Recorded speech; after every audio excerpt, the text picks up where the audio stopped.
What you guys did offensively against Texas, just how encouraging was that, given that y'all only made 6 threes? Well, again, it's the fact that we do want to be able to score on nights when we aren't shooting the three well, but some of that is their game plan. It was obvious that they were going to do what a lot of teams have done to us, really try to take away the perimeter and force us to go inside with it. And over the last couple of weeks, I think the fact that we've put a lot of time on that inside game and to see different guys do it, but certainly the other night to see Olivier play the way he played is really encouraging. But also, I think our guards did a great job of getting those guys involved, especially, they were trying to mix their defenses, probably more so because they had a little foul trouble and the way our perimeter guys were looking to get the ball inside against the zone and different defenses. But it's encouraging any time that we can get great balance. And just this team, I think we got guys that can score at different levels, and we just got to get consistent. What jumped out at you that you liked when you watched the tape Saturday night? Well, one is a really hard-fought game both ways. I mean, both teams weren't giving up a lot on the defensive end, and certainly. And I thought in the second half, it's my fault certainly. I thought Santi and probably more than anyone got a little fatigued, and then Marcus Carr didn't play much in the first half, and he came back and was certainly fresh in the second half, and we uncharacteristically gave up some back cuts that we normally don't give up. We don't normally give up as many. They had a couple, and again, you got to give them credit. They were cutting, moving, but we got on some of the switches, things that we've played against all year. We weren't as clean as we needed to be defensively. That we got to get better there, and that certainly have to. Again, we have to get better in that. That's just communication, and we can fix that. And our guys, I'm sure, will work at doing it, but. Overall, the effort getting to the glass, trying to block out, and really playing together is what really jumped out probably as much. I didn't think anybody really tried to force anything. I thought, and we've talked about being connected, not just on the defensive end, but offensively, and we'll get better there, and we've got to get better. But overall, it was a really hard-fought basketball game. After the game, you said Zakai Ziegler was along with some of the best point guards in the nation. At what point did you see it kind of click for him as making other teammates better within the offense? Well, it's something that we talked to him about from last year on, really starting to understand what a point guard does. And he's such a team player, and I'm not sure there's a guard in the country that's impacted the game as much as he had, certainly in the month of January. I mean, he has been terrific in every area that you could ask him to be. Zakai is very unselfish. He's a tough, hard-nosed competitor that just he wants to win, and but he has really embraced the fact that he does want to play the game different than he had through the years in terms of, he can shoot the ball, he can score the ball, but really trying to make his teammates better. And I would say it's not just been this month. I think it's something he's really worked on from the time that we started with this team, knowing that he would needed to do that. And once it starts to click for him, and I think it is, I think he's seeing the court in a whole different way than he ever has. I think his vision, seeing it, and I think it's slowed down for him, seeing all 10 guys on the floor, 9 guys on the floor, and seeing what's going on. The team played with a different edge the last couple of weeks. I don't know if it's so much an edge. I do think that the hardest month of the year mentally is probably January, because you go through your whole fall season, and Christmas break comes, and things are different. Things are different on campus. Their schedules changed.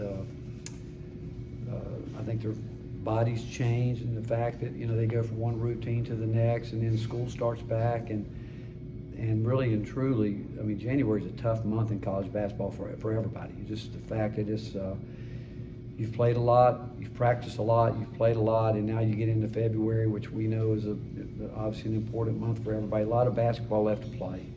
For everybody. But I do think our guys, I would expect it. We've got guys that have played a lot of minutes here. They know what it's about, and I do know that they know that we've got to continue to get better. And we talk about that all the time, about what do we have to do to continue to raise the ceiling and the standard that we want to play with, and the standard that we want to be held to, and it's got to come from within. And I think we've got a group of guys that will have embraced it and will continue to embrace it. What are the 2 or 3 things that are going to define whether this team is successful in February or not? Again, I think ball screen, defense, I'll always start on the defensive end, where you've got to be good. You got to be really good in ball screen coverage. You got to be able to guard, you got to win those individual battles, rebounding, and then the fact that now you're looking for consistency. I think role definition becomes probably more important. What's always important, but it becomes probably a little bit clearer. But with that said, knowing there's a lot of basketball left to play, that could still change a little bit too. And then on the offensive end, that we just really know that we've got to be consistent. Got to get certain guys in certain areas of the court where they can be effective, and that's on me obviously. But it's, I would say to you, one thing for certain, we got to get better at transition defense. That is an absolute must, that we've got to get better there. And our guys are going to have to understand when games are going on, when the cross switches, matches start happening. It's understanding you can't buddy run.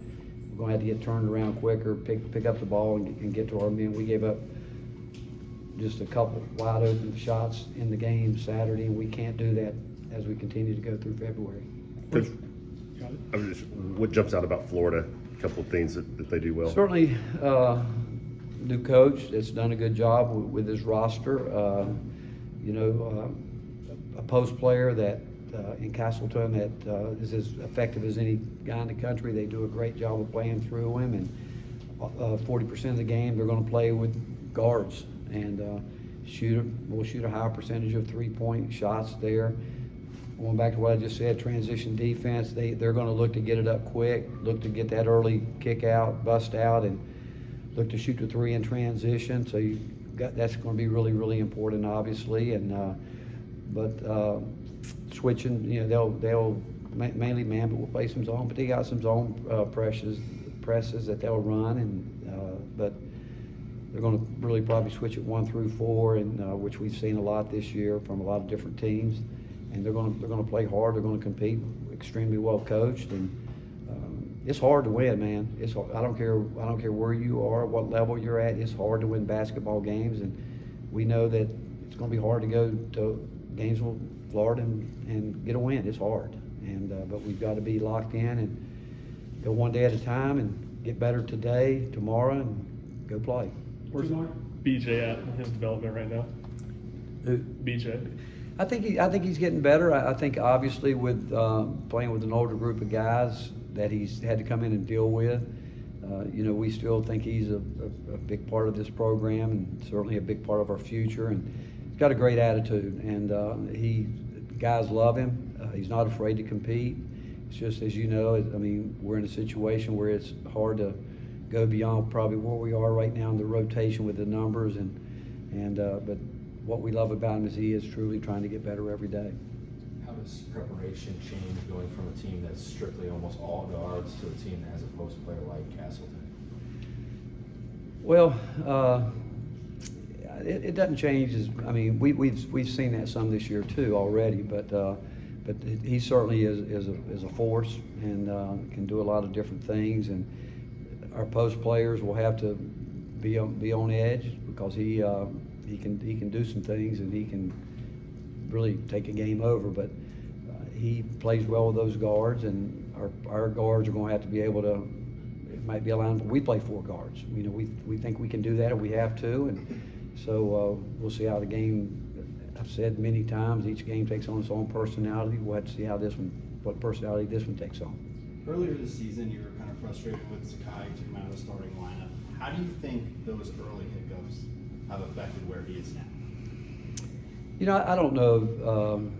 Early in the season, I don't know if I'd use the word frustrated. I think you'd probably use the word expectations, probably more than frustrated, because a guy that plays as hard as Zakai plays, and he's always played hard and competitive. I don't know if you could ever get frustrated with that.